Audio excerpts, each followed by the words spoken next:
Assalamualaikum warahmatullahi wabarakatuh. Dewan juri yang saya takdimkan, teman-temanku semua yang saya cintai, serta para peserta lomba MAPSI yang dirahmati Allah. Apa kabar semuanya? Sehat kan?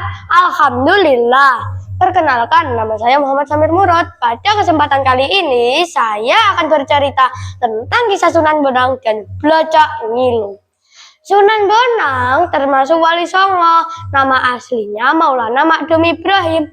Ayahnya bernama Raden Rahmat atau Sunan Ampel. Ibunya bernama Nyi Ageng Manila, putri Bupati Tuban. Sunan Bonang bertempat tinggal di Desa Bonang, Kecamatan Lasem, Kabupaten Rembang. Ayo, siapa yang pernah ke sana? Udah sekali bukan tempatnya? Pada masa Sunan Bonang, hiduplah seorang yang sakti mandraguna bernama Blacak Ngilu. Blacak Ngilu memimpin suatu padepokan Sentono yang sangat termasyhur. Wilayah Sentono berkembang pesat dan memiliki murid yang sangat banyak. Sayangnya, lambat laun Blacak Ngilu berubah menjadi sewenang-wenang dan menindas para warga desa.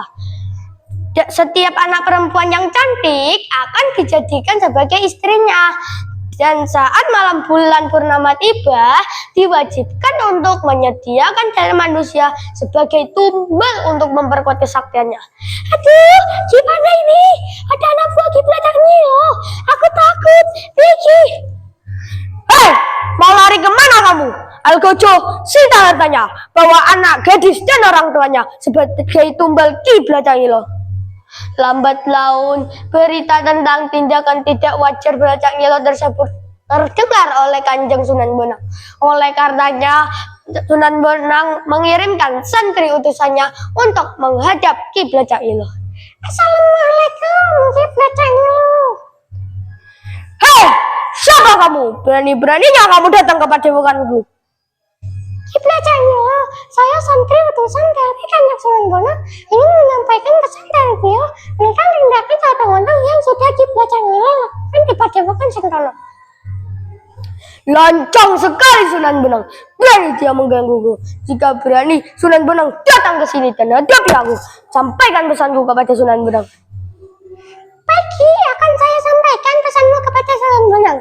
Setelah dari padepokan Sentono, Kang Santri pun menghadap Sunan Bonang. Assalamualaikum Sunan, apa menghadap Sunan? Waalaikumsalam Kang Santri. Bagaimana hasil keputusan dari Ki Blacak Ngilu? Pangapunten Kanjeng Sunan, Ki Blacak Ngilu menolak untuk masuk Islam dan menantang Ki Blacak Ngilu menantang Ki Sunan Bonang untuk bertemu di padepokan Sentono. Ki Blacak Ngilu benar-benar melewati batas. Sudah saatnya aku turun dan menghadapinya. Akhirnya Sunan Bonang pun menemui Ki Blacak Ngilu di tempat yang telah ditentukan. Sunan Bonang, berani juga kabur rupanya. Datang seorang diri tanpa teman. Ini daerah kekuasaanku. Ketahuilah Sunan, kamu bukanlah tandinganku. Di sana tindakanmu sudah sewenang-wenang. Kamu telah mendolimi dan meresahkan warga desa. Bertaubatlah sebelum azab Allah menimpamu. Terlalu banyak omong kamu Sunan Bonang. Jika kamu berani, ayo kita bertempur 1 lawan 1. Sebenarnya bukan pertempuran yang aku inginkan. Namun jika ini yang di sana kehendaki, maka saya siap menghadapi dengan satu syarat. Jika Ki Blacak Ngilu kalah, maka Ki sana harus mau masuk Islam dan menghentikan segala tindakan maksiat yang telah dilakukan. Syarat? Baiklah, aku setuju. Namun jika kamu yang kalah, maka kamu harus menjadi budakku. Akhirnya pertarungan sengit pun terjadi. Kedua tokoh ini sama-sama memiliki kekuatan yang luar biasa. Hingga pada hari ke-7 pertempuran, Blacak Ngilu mulai merasa kelelahan. Karena kesombongannya, ia enggan mengakui kehebatan Sunan Bonang. Blacak Ngilu menggunakan akal liciknya untuk melarikan diri. Dengan sisa-sisa kesaktiannya, Blacak Ngilu pun memasuki perut bumi. Sunan Bonang pun mengejar Blacak Ngilu hingga ke dalam tanah. Akhirnya terjadi kejar-kejaran di dalam tanah. Karena kehabisan tenaga, Pelacak Ngilo pun menyerah. Sunan, aku menyerah, Sunan. Baiklah Ki Pelacak Ngilo, sesuai dengan kesepakatan, Kisana harus mau masuk Islam dan menghentikan segala tindakan maksiat yang telah dilakukan.